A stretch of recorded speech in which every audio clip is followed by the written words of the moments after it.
Madhava Kunja Vihari Jaya.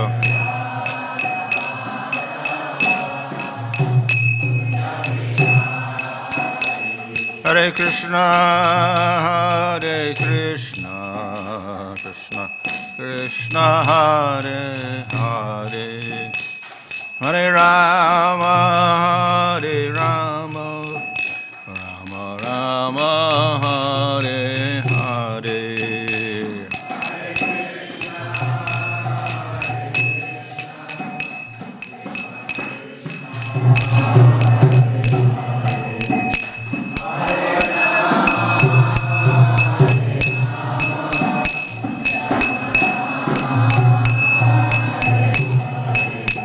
Hare Krishna, Hare Krishna, Krishna Krishna, Hare Hare, Hare Rama, Hare Rama, Rama Rama, Hare Hare.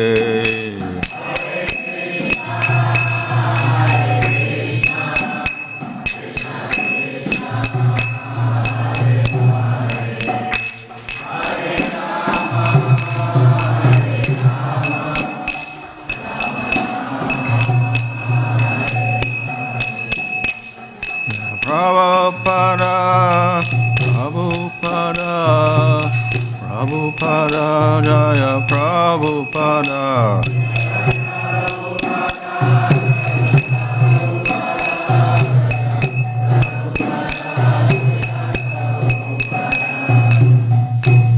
Jaya Shiva Paramahansa Bhavaraj Kacharya Sadasi Swadesi Bhaktivedanta Samsara Prabhupada Ki Jai Namacharya Dastakor Ki Jai Prem Se Gaho Sri Krishna Chaitanya Prabhu Nityananda Sri Advaita Gadadhar Sri Gaur Bhaktivedanta Ki Jai Sri Sri Radha Krishna Gopa Gopida Shama Kunda Radha Kunda Giri Govardhan Ki Jai Shri Vrindavan Dham Ki Jai Navadip Dham Ki Jai Ganga Jamuna Tulsi Bhakti Devi Ki Jai Ananda Koti Vaishnava Vrinda Ki Jai Samaveta Bhaktivedanta Ki Jai Go Premanandi.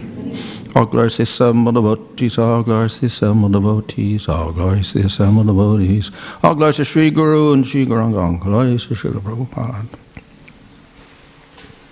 Om Namo Bhagavate Vasudevaya. Om Namo Bhagavate Vasudevaya. Om Namo Bhagavate Vasudevaya.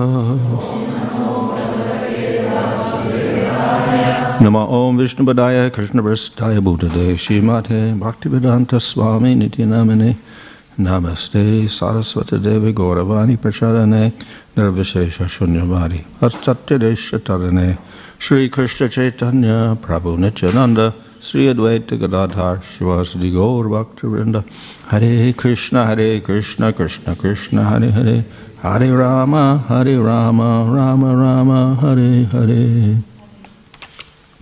Reading from Śrīmad Bhāgavatam, Canto 7, Chapter 15, Verse 13. Dharma bhado vidharma syat. Paradharmo nyat chodita. Upadharma stupakando. Dambo va shabda bichala.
Dharma Baddha obstructs the execution of one's own religious principles.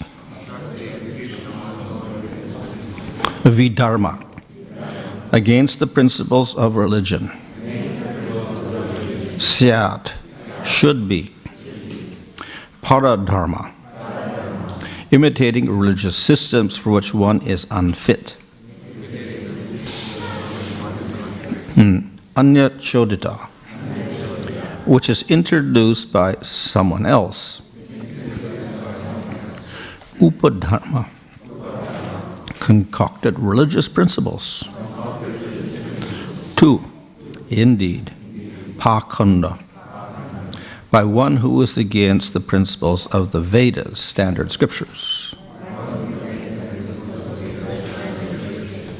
Dhamma, one who is falsely proud. Or Shabda bit, by word jugglery. Chala, cheating religious system. Translation. Religious principles that obstruct one from following his own religion are called vidharma. Religious principles introduced by others are called paradharma. A new type of religion created by one who is falsely proud and who opposes the principles of the Vedas is called upadharma. An interpretation by one's jugglery of words is called chaladharma. Purport. To create a new type of dharma has become fashionable in this age. So-called swamis and yogis support that one may follow any type of religious system according to one's own choice, because all systems are ultimately the same. In Śrīmad Bhāgavatam, however, such fashionable ideas are called vidharma because they go against one's own religious system. The real religious system is described by the Supreme Personality of Godhead, Sarva Dharma Parityaja Mam Ekam Sharanam Vraja. The real religious system is that of surrender to the lotus feet of the Lord. In the 6th canto of Śrīmad Bhāgavatam, in connection with Ajamil's deliverance, Yamaraj says, Dharmam tu sakshat bhagavat pranitam. Real religion is that which is given by the Supreme Personality of Godhead, just as real law is that which is given by the government. No one can manufacture actual law at home, nor can one manufacture actual religion. Elsewhere it is said, Savai Pongsam Paro Dharmo Yato Bhaktir Adhokshaje. The real religious system is that which leads one to become a devotee of the Supreme Lord.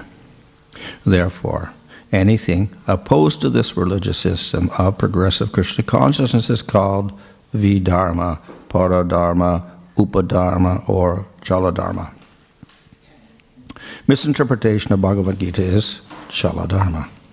When Krishna directly says something and some rascal interprets it to mean something different, this is chaladharma, a religious system of cheating, or sabda bit, a jugglery of words. One should be extremely careful to avoid these various types of cheating systems of religion. The previous verse listed 5 different types of irreligion, which may actually appear as Dharma itself. And so this verse, then the next verse, gives a definition of those 5 different types of non-dharmas or irreligion, etc. So we usually use this word dharma as, religion or like that. But it has a more specific meaning also. It doesn't mean any religion. It particularly refers to a system of rules and regulations laid out in the Vedic scriptures, particularly the Smriti Shastra, such as Manu Smriti. In other words, Dharma refers to the varnashram rules and regulations. That's ultimately what it means. And when Krishna says, give up all dharmas and just surrender unto me, then he's saying you give up the varnashram system, plus you give up jnana yoga and astanga yoga, these are other dharmas, and you surrender unto me. So dharma, of course, also just simply means in a broad sense a method. So we can call these all dharmas. Jnana yoga is also a dharma, and Astanga yoga also a dharma. Bhakti yoga also a dharma. But we often also use it to mean the karma yoga or the varnashram system. And this chapter, of course, is concerned with discussing this whole system of varnashram, and several chapters actually are like that, giving instructions for how to conduct yourself as a grihasta and as a sannyasi or vanaprastha, or as a brahman, vaishya, kshatriya, sudra, etc. So that's the specific meaning of dharma. And it's also a basis for the Vedic civilization, and therefore there's often a stress on this varnashram system and dharma. And so we got chapters here dedicated to explaining this. In this section of Bhagavatam, also in the 3rd canto and teachings of Kapila Dev, also in the 11th canto, Krishna teaches Uddhava, and he goes into detail about the various varnas and ashramas, with all the rules. So there is an emphasis put upon that type of dharma. At the same time, we see, for instance, in Bhagavatam itself and in Chaitanya Charitamrita, that there's also rejection of all this, and instead says, just surrender to Krishna, as Bhagavad Gita says, Sarva Dharma Parityajya. You give up all, forget about Dharma, forget about Varnashram, forget about Jnana, forget about yoga. Just surrender to Krishna, Jan Hare Krishna. So that, of course, is another meaning of Dharma, the highest Dharma, Paradharma. The Paradharma, the ultimate method, is Bhakti Yoga and surrendering to Krishna. So, and if we follow the higher Dharma, we are obliged to give up the lower Dharma. So this is also stated in Bhagavatam itself. Once you are fixed in your faith with the Supreme Lord and Bhakti Yoga, etc., then you should give up all these other dharmas, including varnashram. Don't be too attached to it. And we see in Nectar Devotion, when Rupa Goswami defines at the very beginning of Nectar Devotion what is pure bhakti, that means that it should not be covered by dharma or karma yoga or jnana, etc. So, in other words, these other dharmas, such as varnashram, can create an obstacle to bhakti. And there, on that grounds, they are said, don't do them, or you avoid them. At the same time, we see that Lord Chaitanya himself participated in the varnashram system. And his associates also did. But they did it in such a way that it was not an obstruction to their practice of bhakti, and therefore it's permissible. So that's actually the meaning when Lord Chaitanya instructs give up all dharma, and even when Bhagavatam says that you give up lower dharmas when you practice bhakti. These statements are made in order to show that bhakti yoga and surrender to Krishna is the main activity. And anything that interferes with that should be rejected. In other words, interferes in the sense of taking up too much time and creating impurity in the desire. So these become obstructions to the process of bhakti, that we have to reject them or minimize them. But, as I said, there's also some emphasis put upon the varnashram system, dharma, karma yoga. In Bhagavad Gita, 3rd chapter, Krishna tells Arjuna, oh, you're not qualified for jnana. You do karma yoga. Worship the devatas. Be happy in life. Follow your principle as a kshatriya, etc. So in that sense, he encourages them to do karma yoga. We see also the Vedic literature in general puts an emphasis upon following these rules and regulations, doing pious activities, etc. And therefore, we'll find a whole section of the Vedas, or 2 sections of the Vedas dedicated to karma yoga and varnashram, etc., performing sacrifices to go to Svarga Loka. That's the Karma Kanda section of the Vedas. A large section of the Vedas dedicated to that also. Why? Because most people, they don't have the ambition to get out of the material world. They have an ambition to progress in the material world, that's all, not get out. They're in a lower stage, and their ultimate goal is to get higher in the material world. That's all.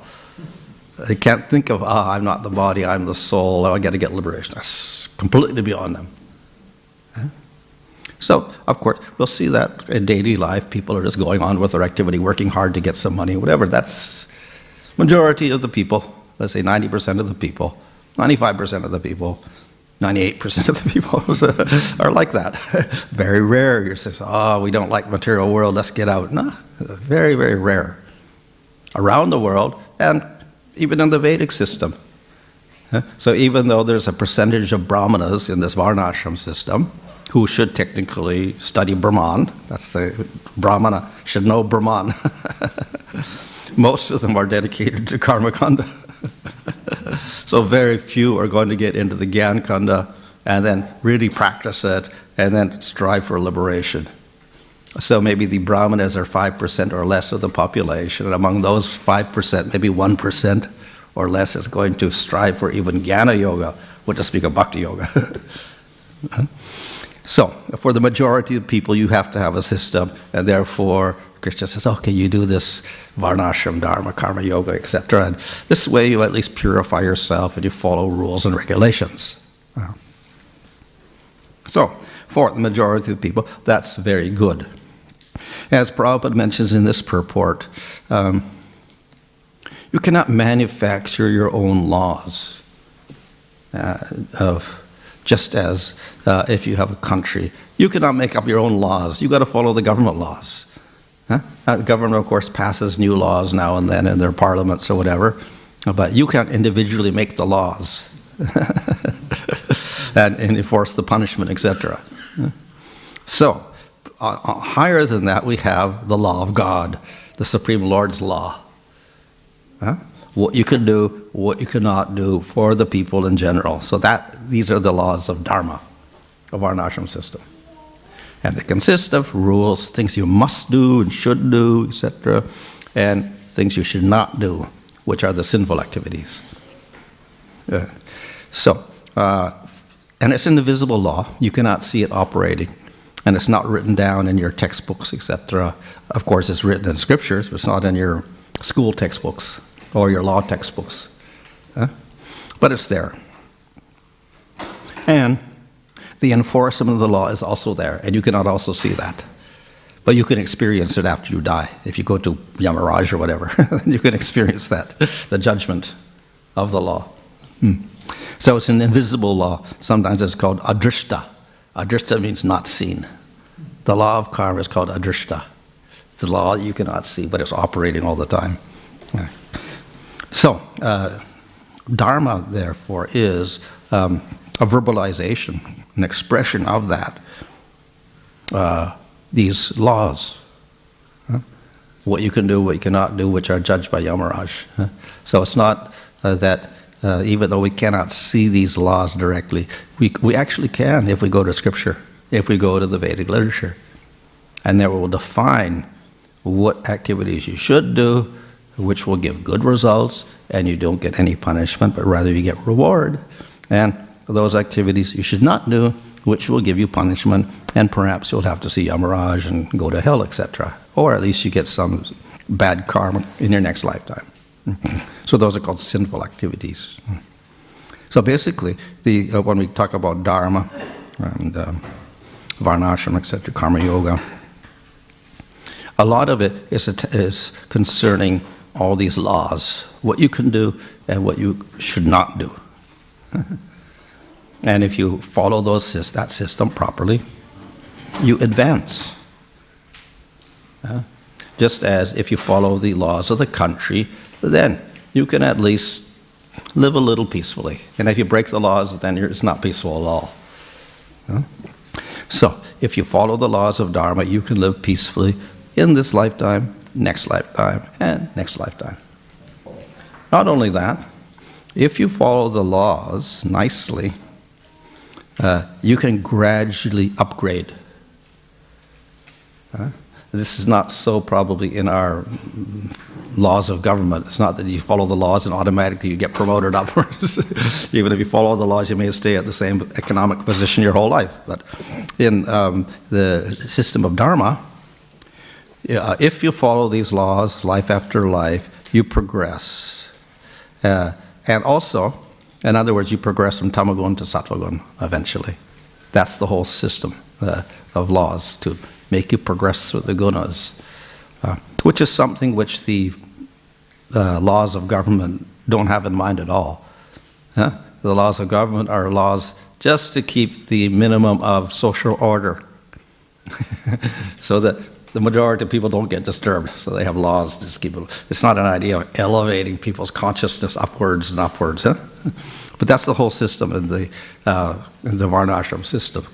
And another unique feature is that according to the varna, different rules. So the Sudra has a different rule from the Brahmana. Why? Because the Sudra is not capable of following the same rules. So he's given liberties. So it's not sinful for him to do something, but it's very sinful for the Brahmana to do the same activity. So, in this way, the different varnas will have different sets of rules, from most liberal to a little more restrained, more and more, until we get to the Brahmana who has the most rules to follow. Because of qualification. Different qualification, different rule. So, here it is mentioned, the paradharma, following somebody else's dharma. This is also mentioned in Bhagavad Gita. And Krishna says you can't follow someone else's dharma, you follow your swadharma, your own dharma. Which means, according to gunas, tamagun, rajagun, sattvagun, you're stuck in a certain varna, Sudra, Vaishya, Kshatriya, Brahmana. And you have specific rules to follow in each of these categories. And you cannot jump categories. You cannot go downwards or upwards. So if you're Brahmana, you cannot say, well, I don't like the rules, I'm going to be a Sudra, and then break all the rules. Which is not sinful for a Sudra, but is very sinful for a Brahmana. So you can't degrade if you're actually qualified to follow the rules of a Brahmana. You can't be lazy. The other is you cannot upgrade automatically and start saying, oh, well, I'm not a Sudra, I'm a Kshatriya, and take over the role of the Kshatriya and pretend to follow those rules. Why? Because eventually you'll fall down back to the same level and break all the rules of the Kshatriya and go back to the Sudra level, because it's not natural to you. Not natural in the sense that it's not, let's say, you're incapable of doing it, in this lifetime at least. So therefore, the paradharma is considered to be very sinful. You got to follow in this particular body what is most natural to you, that set of rules and regulations. So you don't jump over up or down within the varna system. You practice what is natural to you and follow those rules, and if you follow properly, you can advance upwards. So that is what is called paradharma. You get inspired by someone else's dharma, some other varna, and you try to follow it, but you're not capable of doing it, so you just create a disturbance for yourself and for other people. So, of course, we follow dharma, but then the rules and regulations. And if we break the rules and regulations, that's what is called the forbidden acts, or the nishad, and that becomes sinful activity. That's called vidharma, the things you don't follow, like karma and vikarma. So we follow the karmas, the proper duties, etc. We don't follow, we do the opposite, that's called vidharma. So in other words, according to the varna, we do the sinful activity, that would be called a vidharma. So, and if you do that, then you get suffering. But as I said, the system is arranged such that what is sin for a Brahmana is not sin for a Sudra. So you'll see in the Mahabharata and other works that Of course, we say follow 4 regulated principles, no intoxication, etc., but those rules don't apply to the Kshatriya or the Vaishya or the Sudra. So if the Kshatriya is drinking or the Sudra is drinking, it's not sinful for them, but it's sinful for the Brahmin. You can't even touch the liquor. What to speak of drink it? Just touching it or having it in your house is considered to be fully contaminating. Yeah? But for a Sudra, you can drink, and it's not a sinful activity. So this is, if the Brahmana does that, then he has to do a lot of atonements or prayers just as to purify himself of that sinful activity. So that's a Vidharma. Yeah?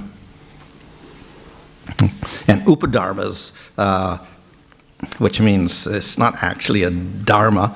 It looks like a dharma. People will preach it, but it says it's pakanda. Actually, it doesn't come from Supreme Lord at all. It's a new dharma that somebody else introduces. Of course, we could say like Buddhist doctrine or some other doctrine. They have their own rules and regulations. It's not Vedic, so that's called Upadharma. It's got similarities. There may be some rules which are the same, but nevertheless, it doesn't come from the same source, so it doesn't have the same goal, and therefore, it's not acceptable. It's not Vedic. It doesn't come from the Vedas itself. And the last one here is the Chala Dharma. You misinterpret the Dharma and make a new Dharma out of that. You take the original Dharma and you start pulling it apart and reinterpreting it according to what you want it to be, and then you make up a new Dharma and say, this is Vedic. So that's called a cheating Dharma. So all of these have to be rejected. We have to get the true Dharma, according to varnashram system, etc., and follow that exactly. However, Bhagavatam is a little more elevated, so it says even that Dharma, with all its rules and regulations, Manu Smriti and other Smritis are there to give us all the rules. Even if you follow Bhat, it's devoid of worship of the Lord. It's all cheating. So we really have to be careful that we just don't follow all the rules but forget the one rule, and that is to satisfy the Supreme Lord. If we forget that in the whole system, it's also useless, completely condemned. So then we may argue, well, okay, we have to worship the Lord in the varnashram system, so that's Bhakti Yoga, so that's all we have to do. We follow the system, and we worship the Lord a little bit, Bhakti Yoga. And true, yes, it is Bhakti Yoga. But in this system where we have people worshiping the Lord and also doing their Dharma, that Bhakti is not the main goal. It is there, but it's not the main process for them. The main process is to follow those rules and regulations of Dharma, elevated in the material world. Yeah? So, therefore, we call it karma yoga or whatever. We don't call it bhakti yoga. When bhakti yoga is the main principle and this becomes very secondary, all this dharma becomes secondary, then we say, okay, that's bhakti yoga. It may be mixed because you may have material desires. Nevertheless, it's a type of bhakti yoga. It's karma Mr. Bhakti yoga, like that. Okay? So that's preferable. But better than that is unmixed bhakti yoga, without all of those things mixed into it, without those material desires at all. That's called pure bhakti. So that's the best of all. To practice bhakti without any desires or attachment to any other system. And it's this pure bhakti which leads to prema. If we mix it, we don't get the same result. If we mix a little karma yoga, you can get up to Shanta Rati or something, or Salokya or something like that, but you cannot get prema in the true sense that we understand. If we do Dharma without bhakti, we can't really advance in the material world also. It doesn't work properly. If we mix a little bhakti in there also, then we can elevate ourselves from tamagun to sattvagun to rajagun to sattvagun. We can do that much, or we can go to Svargaloka, or maybe even Brahmaloka, through that Dharma mixed with a little bhakti. But you see, it's got a limitation of the material world. You still can't get out of the material world with that. So when we do mostly bhakti, maybe a little mixture of other things, yeah, we can go beyond the world. But if we want the highest goal, Krishna prema, we have to do pure bhakti. So that is why at the beginning of Nectar and Devotion, Rupa Goswami gives this definition of pure bhakti. It cannot be obstructed by karma or jnana or yoga or anything else. Only the desire to please Krishna. That is called uttama bhakti, even in sadhana. And it's that which will give you the ocean of bhakti rasa rita sindhu. And if we don't do that pure bhakti, even mixed bhakti, then we get something less. And if we don't do any bhakti at all, of course, we stay in the material world. So therefore, this is, of course, stated very clearly in Nectar Devotion, Rupa Goswami. It's also, that's taken actually from all those concepts or principles of Nectar Devotion are taken from Śrīmad Bhāgavatam. So therefore, that also is stated repeatedly in Bhagavatam. Practice of pure bhakti is the best. Now you can do any type of bhakti, with desire, with no desire, etc. Akama, savakama, va, etc. Somehow worship Krishna. But if we want to get the highest goal, then we have to do pure bhakti. So pure bhakti doesn't mean absolutely no ahankara, no anarthas, etc. On one level, yes, prema is pure bhakti, and there is no anarthas, no ahankara, no karma, no desires, etc. But we have to start somewhere. So therefore we have pure bhakti in sadhana. That's when you first start your bhakti with faith, and you do a sadhana. We also have a pure bhakti there, as opposed to mixed bhakti, etc. So in sadhana, we have pure bhakti. We're not really pure because we just started bhakti. We got anarthas and whatever, and we have to go up to anartha, vritti, anishta, ruchi, asakti. So it's not pure in the absolute sense. But nevertheless, if we don't have this concept of pure bhakti from the beginning and consciously avoid asking Krishna for material benefits or liberation, etc., in our practice of bhakti, then we can't progress to bhava and prema. We get something else. Maybe we get shantarati or salokya ultimately, but we don't get prema. So, therefore, in sadhana, we do pure bhakti also. So that is why in Nectar Devotion, Rupa Goswami, he says, okay, we have this definition of pure bhakti, anyabhilashita shunya, no other desires, only the desire to please Krishna, not obstructed by jnana, karma, or yoga. That's called pure bhakti. And then he says, it has three stages, sadhana, bhava, and prema.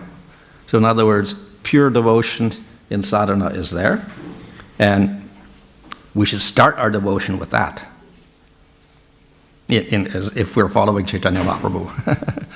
If you're following some other system, okay, you can do anything you want, but if you're following Chaitanya Mahaprabhu, then we have to follow this uttama bhakti or pure bhakti as our sadhana. And therefore we have teachings to do that. We see the Prabhupada in the very beginning of the movement. There were very few books. He translated first volume of first canto of Śrīmad Bhāgavatam in Delhi. Vrindavan, and printed in Delhi, took it to America. And then when he's in America, then he started typing out the Bhagavad Gita commentary. So we had two books there. First volume of Bhagavatam, Bhagavad Gita. And then Prabhupada did a summary study of Nectar Devotion. So in the very beginning, Prabhupada presented this book because it's very important, because that's how we start our bhakti. We have to have the right definition to begin with. If we have the wrong definition to begin, later on we transfer over, then we kind of waste a lot of time. So we got to start with the right definition, pure bhakti and sadhana, and then through that we get to bhava, we get to prema. We do something else, some other type of bhakti, then we don't get bhava, prema, we go some other direction, then we have to start all over again. So, therefore, in the very beginning of the movement, Prabhupada also gave us that definition of pure bhakti.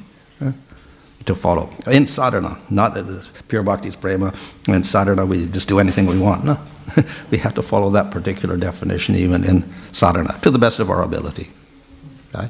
So as I said, it's not absolutely pure because we're doing sadhana, and sadhana is not pure. And we go through this process of anartha vritti, purify, and then anartha vritti goes all into bhava even. Nevertheless, we call it pure bhakti, if we understand that definition, and we're applying it when we do our devotional service, in spite of the fact we do have desires, material desires, etc. So for us, that is the ultimate dharma.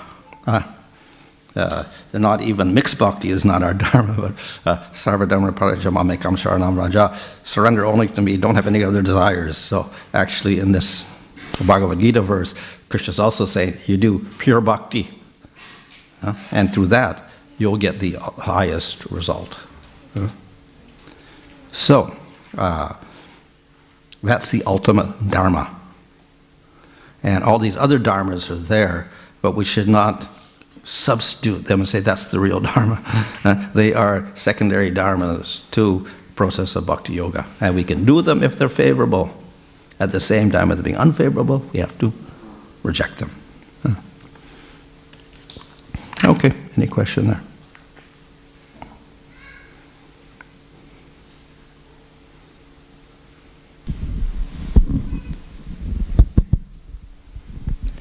Thank you, Maharaj. You mentioned about how different varnas have different qualifications based on the qualification, they're different dharma.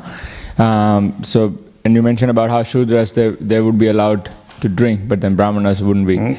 Yeah. So, given that the majority of the population today is Shudra, they're allowed to drink. So the question is, people can justify that since we are Shudra, then we are just following our dharma, in other words.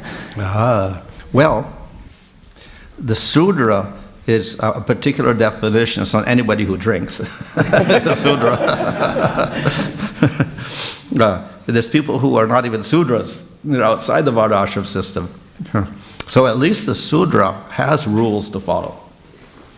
And he is under higher authorities at all times. So he is employed by Vaishya, Kshatriya, or Brahmana. He's not given money, but he is supported. And he follows the rules of Dharma given to him. And he agrees to do that. That is a Sudra.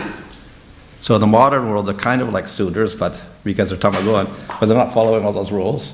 And they're all working, they get their own money, and they spend it however they want. So that's not a Sudra. That's not a real Sudra.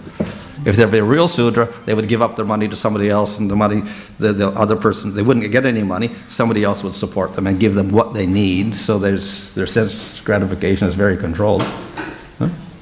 So that would be a real Sudra. So just being Tamagun is not being a Sudra. The whole world is Tamagun, but it's not part of the varnashram system.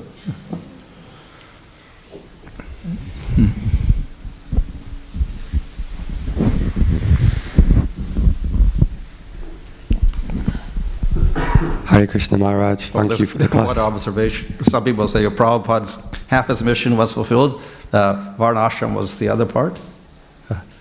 So actually it's already fulfilled, everybody's drinking. Everybody's Sudra. We don't have to fulfill anything, they're already doing all the sinful activities of a Sudra. But it's not a good argument.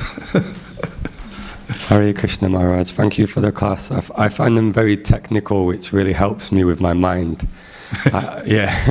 I've heard I heard in the beginning of the class you mentioned about how if you follow your Dharma, then one can go to the heavenly planets. Yeah. But on the other hand, I've heard from other devotees that they make out that it's incredibly difficult and very complex to go to the heavenly planets. Yeah. So what do you think about this? Yeah, ultimately, we see that's what Bhagavatam says, that it's very laborsome because you have to follow so many rules and regulations. You can't go to Svargaloka if you're in Tamaguna, obviously, even if you follow the rules of Varnashram as a Sudra. First you have to get up to be a Brahmana, and that's going to take you many, many lifetimes.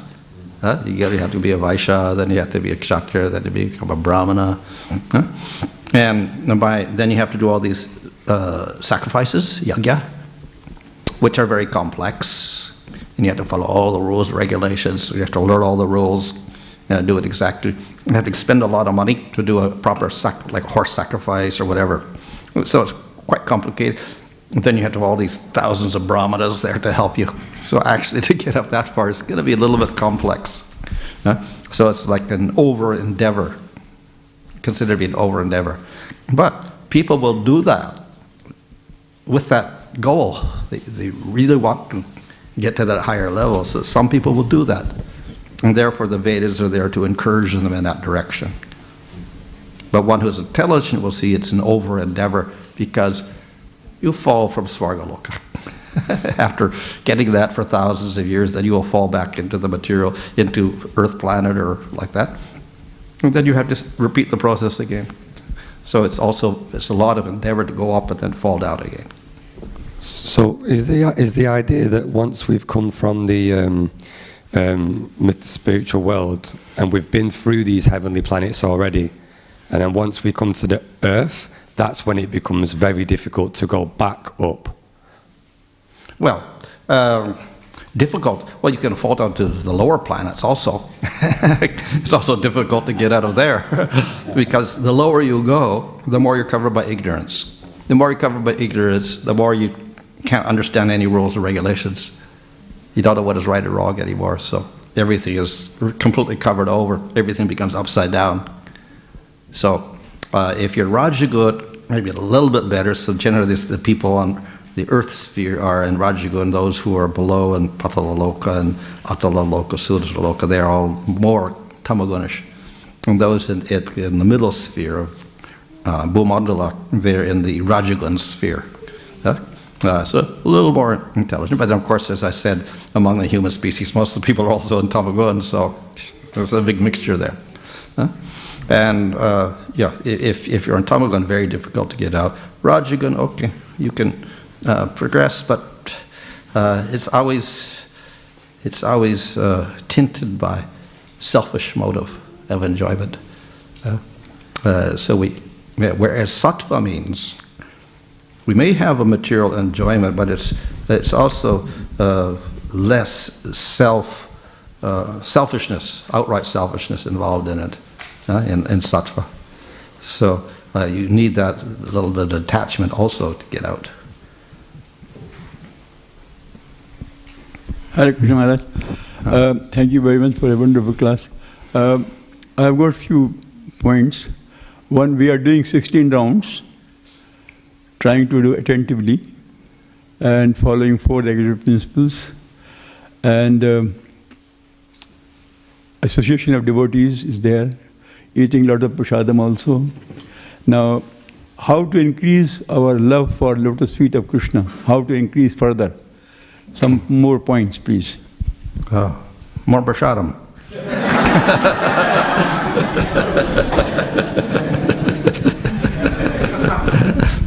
Since we're doing sadhana bhakti, we go through stages. We've got Shraddha, Sadhu Sangha, Bhajana Kriya, Anartana Vritti, Nishta, Ruchi, Asakti, and then we get to Bhava and Prema. So we go through different stages. So in the beginning, we're doing all these processes, Sadhu Sangha, hearing, chanting, remembering, prasadam, etc. So that's our Bhajana Kriya. And through that, Anartana Vritti takes place. The anartas begin to dissolve, and the bhakti begins to increase until bhakti becomes steady and nishta, and then the bhakti keeps increasing more, and the anartas become less and less, so we develop ruchi, or taste, and then complete taste and asakti, and then finally we get realization of Krishna in bhava stage. So, but it's the same activities we're doing all the way through. So we don't change our activities, do the same activities, but if we do them in the proper way, then gradually we get more and more attraction to Krishna and less anartas until we get a realization. Maharaj, listening to your class, I got the impression that the 4 regulative principles that we vow to follow, these are mainly for the Brahminical Varna, is that right? And, you also mentioned that we should not follow somebody else's dharma or varna, because in due course of time we'll come back to following our own, we'll fall down to that, and that there's different rules for different dharmas. Therefore, as devotees, we should not follow the four regulated principles if we're not capable. Yeah. So why is that blanket rule that in ISKCON that all devotees should take that vow to follow the four rules, and what are the consequences of someone not in that varna being able to follow? Yeah. So bhakti actually is beyond varna and ashrama, and is applicable to everybody. So it's applicable to Brahman, Vaishya, Kshatriya, Sudra, and even if you're not a Sudra, you can practice bhakti. So that's kind of one of the liberal factors of bhakti, that you can start from any position. As you said, the Sudra could drink and do so many things, but he could also start bhakti, as we see with Mrgari the hunter. He didn't have any preparation. He didn't become a Brahmana before he took to bhakti. He started as not even as a Sudra, he was a killer of animals in the wrong way. So he wasn't even following Sudra Dharma. But he started as bhakti that way. So the starting position is anywhere, anytime, any place, any qualification. Now, when we do bhakti, seriously, not by accident, but seriously, then we do what is favorable, and we reject what is unfavorable. So what will encourage the bhakti, we do all those favorable principles. So, though we reject the varnashram in one sense, because bhakti is higher, some of those principles are very favorable for development of bhakti. So, for instance, non-violence is favorable because as devotees we understand we're all spirit souls and we shouldn't harm any other living entity, even though he's got a body, because there's a soul in there, and that soul should also advance towards Krishna. So we're non-violent. And if we commit violence, then it's obviously going in the opposite direction. We're not being really conscious of the Atma at all, really, and appreciating that everybody is a servant of Krishna. So, therefore, non-violence is favorable to bhakti. And we'll see in the, for instance, teachings of Kapila, in the 3rd canto of Bhagavatam, there's a whole section on looking at all living entities and understanding and showing compassion for all living entities. And if you don't do that, you're not a real devotee. So, some of these principles are encouraging to bhakti. And of course, we have things like sense control and control of the mind. And sinful activities are the opposite. And sinful activities, of course, if we do them, then we can't concentrate on anything, what to speak of concentrate on Krishna. So our whole idea is to remember Krishna at all times and never forget him, but if we're involved in sinful activities, definitely we're going to go in the opposite direction. So sinful activities are opposite of bhakti, therefore we don't do them. So many of the principles of varnashram, which can be summarized in these 4 regulated principles, are favorable to bhakti.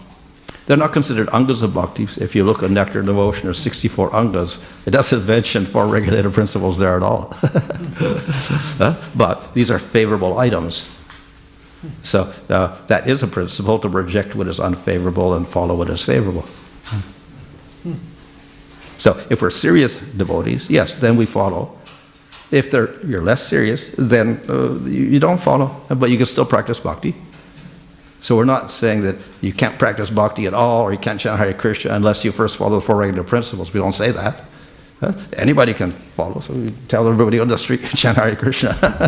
We're not expecting them. We don't say, follow regulated principles, then you can chant, because then nobody's going to chant. But by chanting, of course, then they will become serious, and then when they do, then they'll start following those. They become qualified through the process of bhakti itself. Hare Krishna Maharaj. It seems like we have 2 lives in one sense. We've got our spiritual life and then everything else that we do. Yeah, the material life. And there has to be a balance. Yeah. Otherwise, we're not in the material world and we're not in the spiritual world at the same time. Yeah. So, and this system seems it's very complicated. We've just had, I don't know, 6 chapters of, being a sannyasi, being a vanaprastha is impossible. Wear bark clothing, Yeah, that's and right. eat the roots, the fruits, and sleep in the grass or the rocks and whatever like this. And tolerate, just tolerate. being Very, very out. severe, very severe. It's impossible, Yeah. effectively. Yeah, just to follow the life of a brahmana by eating little grains that fall out of the marketplace and sweeping them up. Yeah. That's why we have so many people at the temple for prasadam. So, the balance, getting the balance so that the bhakti is nourished, Yeah, it seems. yeah, Trying to work out. And for most of us, we're householders, so that side's fairly easy. And for most of us, we're sudras. Effectively, if we look at our occupational duties. But the main activity is bhakti. yeah, And it seems that in many respects, the Dharma of a devotee is to chant Hare Krishna, and everything's got to be, yeah, everything supports that, because Yeah. that's where we get our direct connection with Krishna, Yeah. and we actually get our, our devotional nourishment. So it can be incredibly confusing to try and work out this varnashram in relationship with bhakti and get it right. yeah, Yet it seems varnashram is essential. We need it because it provides stability, it provides continuity and structure within society. yeah, And norms, right? Norms of behaviour, especially for devotees. yeah. So I guess how do we get that? What is the balance? Yeah, where's the balance? Yeah. So it is difficult in the modern age, at least. If we take 500 years ago, it was not so difficult because there was still a remnant of that system there, even though there was no king because they got invaded by the Muslims. There were some Muslims there in charge of Bengal and Vrindavan and all that area, whatever. But still, there were still remnants of that system there. And that wasn't interfered with, so you still had the Brahma, Kshatriya, Vaishya, Sudra, and they had their particular rules and whatever to follow. So the process of bhakti, especially with Lord Chaitanya, is that you don't give up whatever you're doing, whatever you're born into, but you add bhakti to it. So along with whatever you were born into, that you do that, but then you start increasing your bhakti. And worship the Lord, do kirtan, associate with devotees, etc. So it wasn't so difficult at that time because there was a system there they were born into, and they just follow that. Plus, they're doing the bhakti, and the more they be advanced, the less they're paying attention to those rules, and the more they're, engaged in devotional service. With the decline of that system. And maybe corruption of it also, and whatever that happened. Then by the time of Bhaktivedanta Thakur and Bhaktivedanta Saraswati Thakur, it was much more difficult to follow that system. And we see even that Bhaktivedanta Thakur and Bhaktivedanta Saraswati Thakur, they really didn't, they weren't following so much of those traditions anymore. They were born into a family and they're following something, but it was largely influenced by British and whatever, British education, etc. So they didn't go to the Gurukul, whatever, that time. So quite a different system. And then, of course, after that, when we get to the 20th century and 21st century, then, of course, system is completely topsy-turvy. So much more difficult to follow. So therefore, we practice bhakti, and then we're trying to rely on that system, but if it's not really operating, if we're not born into it, it's rather difficult to select what to do and what not to do.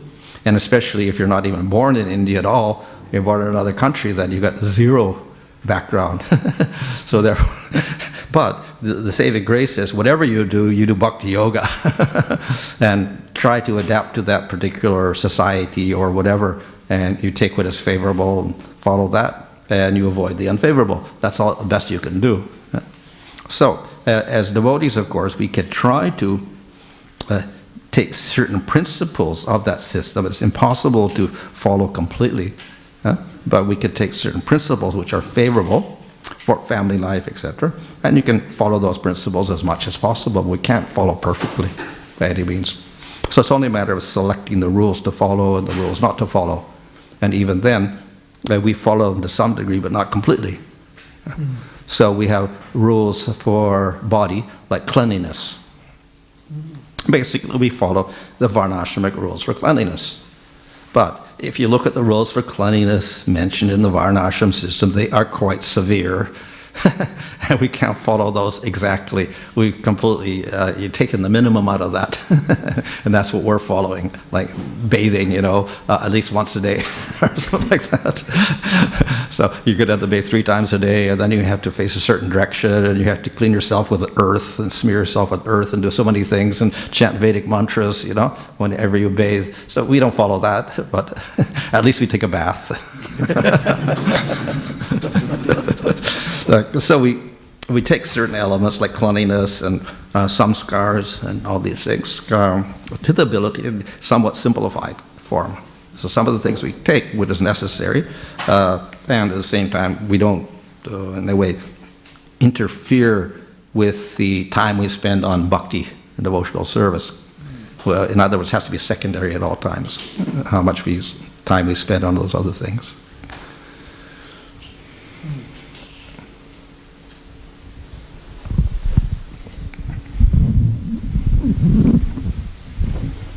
Thanks, Maharaj. Always enlightening to hear your classes. Maharaj, I learned something new. You mentioned the entire varnashram dharma falls under the karma yoga. That was something new to me, because I always used to think the goal of the varnashram dharma is samsiddhi haritoshnam. So my question is, if entire varnashram dharma falls under karma yoga, so what does it happen under jnana yoga? And second part is, does it mean the one who's performing the jnana yoga has already transcended varnashram dharma? Yeah. So, varnashram, as I said, without bhakti, it is also useless. So Bhagavatam says, if you don't worship Vishnu in that varnashram system, you can't even get to Svargaloka. So even to get the material results from karma yoga and varnashram, you have to do a little bit of bhakti. But I say it's not the prominent aspect. And it's not the main goal of everybody to surrender to Krishna. If it were, there would just be bhakti. But there is emphasis on following rules and regulations, increase your punya to avoid suffering and to advance upward towards Svargaloka, etc. That's kind of the implicit goal. Even though ultimately they understand, yes, worship Vishnu is the highest thing, but nevertheless it becomes a secondary goal for them. If one gets to sattva gun, then one becomes qualified for jnana yoga and ashtanga yoga. And before that, you're not really qualified. So jnana yoga means you study Upanishads and Vedanta Sutra and go for liberation. But you can't really study Vedanta, etc. if you're a Sudra. You can't even look at the Vedas or utter a word of the Vedas or hear the Vedas if you're a Sudra. So basically it's the Brahmanas who are going to study Upanishads and understand you're not the body, you're the soul, and then strive for Brahman. So that's the goal of Jnana Yoga, quite different from Karma Yoga, which is his explicit goal is not to get liberation, but just to advance in the material world. So Jnana Yoga his goal is get out of the material world through knowledge, study Vedanta, and renouncing material world instead of participating in it. So let's say the sannyasis would be qualified for Jnana Yoga. And in the varnashram system, only brahmanas can become sannyasis.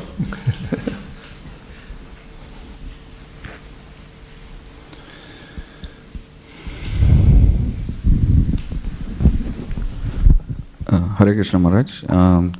We see that Chaitanya Mahaprabhu came to give the process of pure devotion service and also in the mood of Vrindavan. But we also see that Chaitanya Mahaprabhu was very eager to hear Dhruva Maharaj pastimes hundreds of times. And Dhruva was neither a pure devotee nor was he in the mood of Vrindavan. So why was he keen to hear Dhruva Maharaj pastimes hundreds of times? Oh, well, Dhruva, of course, started out with Kama Mr. Bhakti, we could say, because his whole intention was to get his kingdom. And therefore he worshipped Vishnu. When he saw Vishnu, then he realized, this is all useless. I don't need a kingdom. It's trash. It's like broken glass. I'm looking for diamonds, but actually it's broken glass. It's just nothing. Because when he saw the Lord, he experienced this relationship with the Lord. He just said, this is the real goal, not getting a kingdom. So at that stage, his bhakti was purified. Started out with this mixed bhakti, ended up with pure bhakti. Gajendra was another example. He chanted prayers to get rid of the crocodile on his leg. But when he saw the Lord, obviously he got some purification from that also. So we're not glorifying the impure bhakti that Gajendra did or Dhruva did, but what they attained, that's what we're more interested in.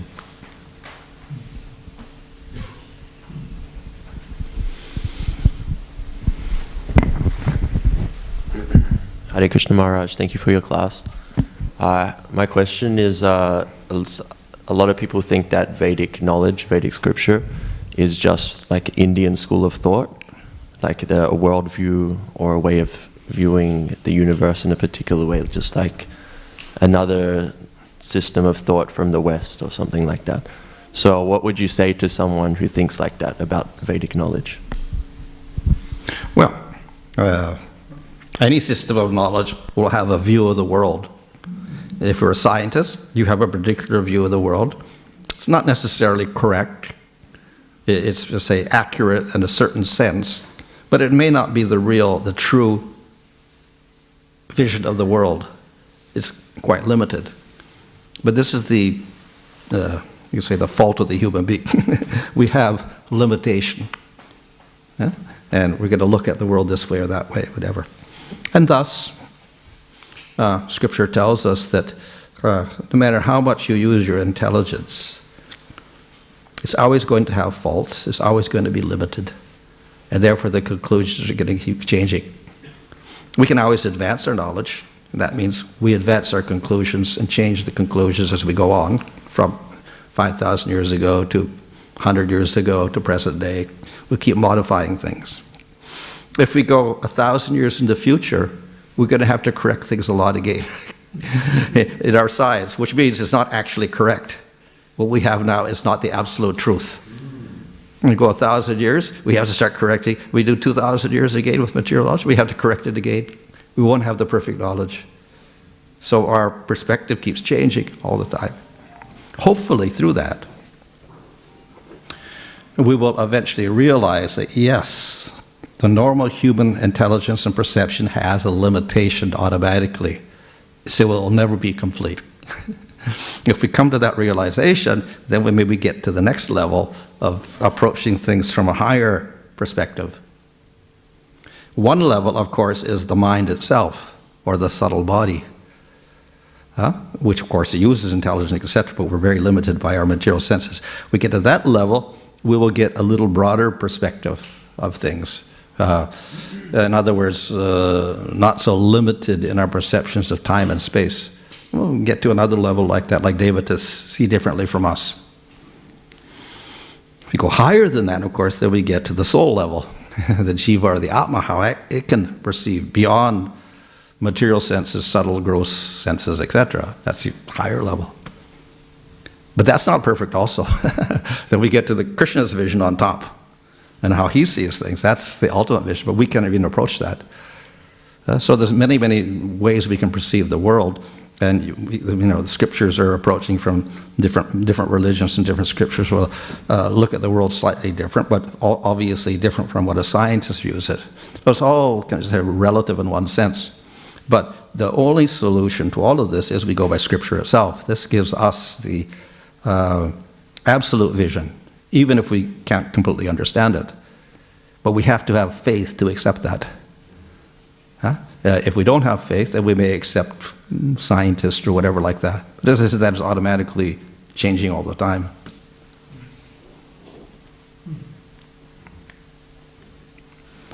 one advantage, of course, of what reason why we should accept the scripture, at least intelligent people, wise people, for thousands of years have been accepting it as the foundation of knowledge. So therefore, why don't we accept it also? It's not from 20 years, it's not from 30 years, it's not from 100 years, it's from thousands and thousands of years. So we can't say everybody's less intelligent, that now we're more intelligent. Definitely not. So we follow the path of traditional knowledge.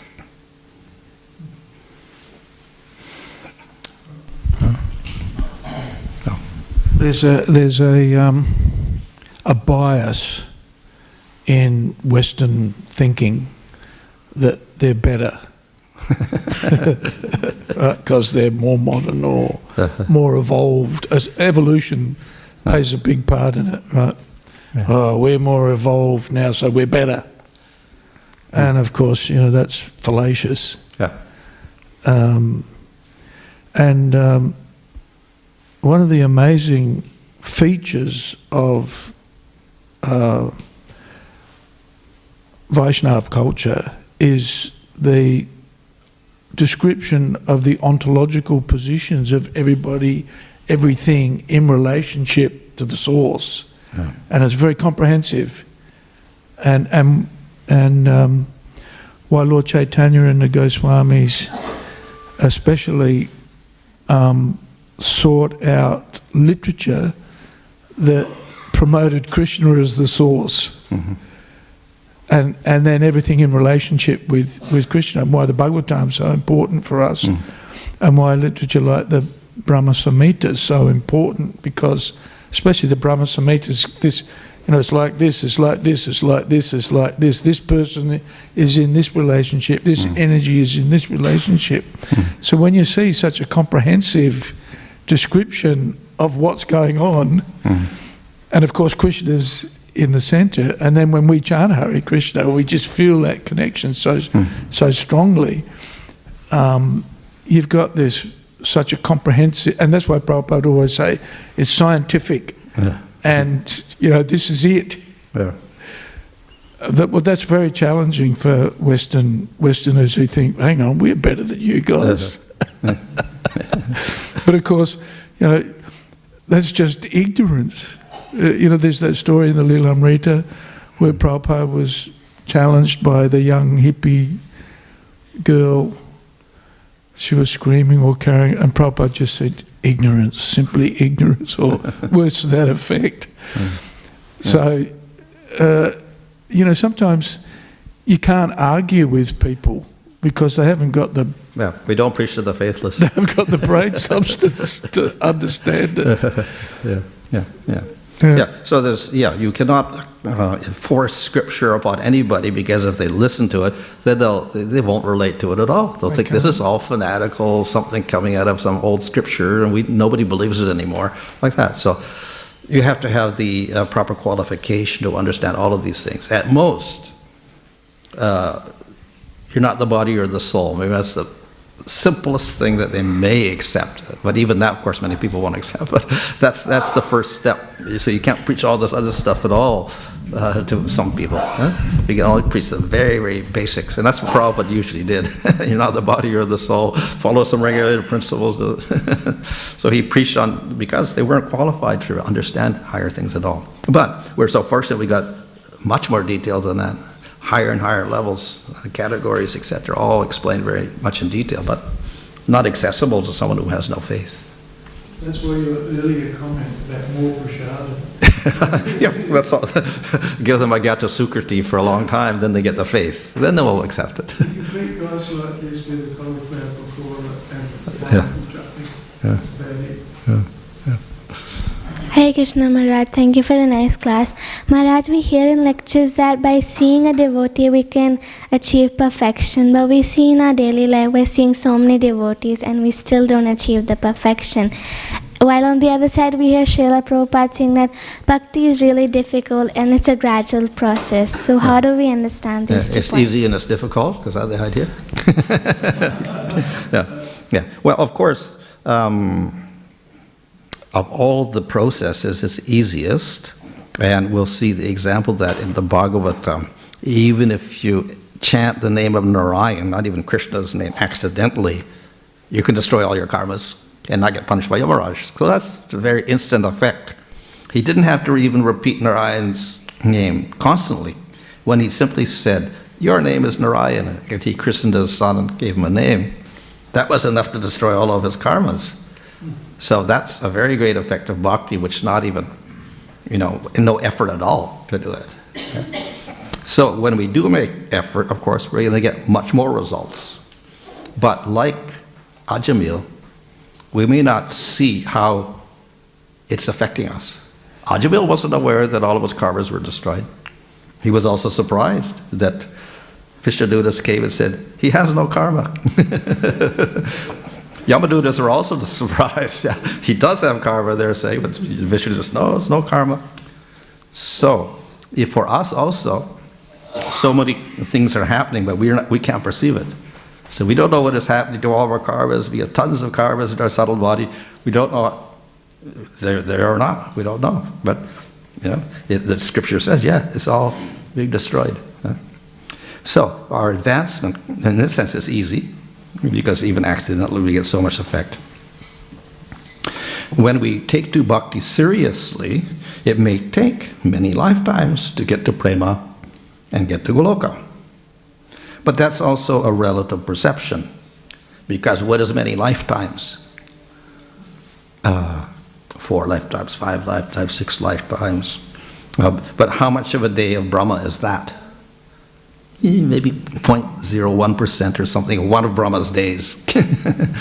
And we're already halfway through Brahma's life, of 50 years of Brahma's life, of so many days, 360 times 50, like that. And before that was another Brahma, another Brahma, another Brahma. So we've gone through billions and billions of lifetimes without Krishna, without Bhakti, without Harinam or anything. And we're just wandering around going nowhere, actually. So now we're on the process out. And it's going to take us 1 lifetime, 2 lifetimes, 3 lifetimes, 4 lifetimes. It's not very significant at all when we look at the broad perspective. It's like a second like that. So we should be a little bit patient also. So not only it may take a few lifetimes, but the result also is something quite extraordinary, because whatever the Jnani or the yogi strives for, which is much more than what the karma yogi strives for, which is maybe Svargaloka or Brahmaloka, the Jnani is rare, and then the Jnani and the yogi will practice for thousands of years, which is how many lifetimes? 100 lifetimes, to see the light from the toenail of Krishna. In other words, they get to Brahman only after 1,000 lifetimes or whatever, 1,000 years or whatever like that, just to get to the Brahman. But the devotee gets to the spiritual world, gets a spiritual body, sees the form of Krishna, etc. So that's much, much higher, and he maybe take 2 or 3 lifetimes. So in that sense, much, much quicker than karma again and yoga, etc. Yeah, in that sense, it's faster and easier. Okay. Oh, question back there.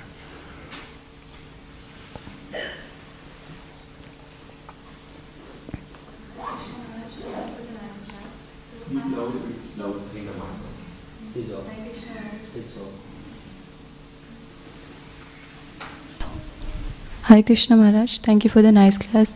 I had this question, like you mentioned that for a Shudra, it's hard to understand the scriptures or to read through scriptures. But like I've heard in lectures and also in Śrīmad Bhāgavatam that even a dog eater, if he follows the regulative principles and if he takes shelter of a spiritual master and sincerely serve him, under his guidance, even he can elevate himself to the level of Brahmana. So how do we understand that? What? Like elevated to a Brahmana? Yeah, like if sincerely take shelter of the spiritual master and follow the regulative principles, that even a Shudra or a dog eater can elevate himself to the level of Brahmana. So then? So how do we understand that?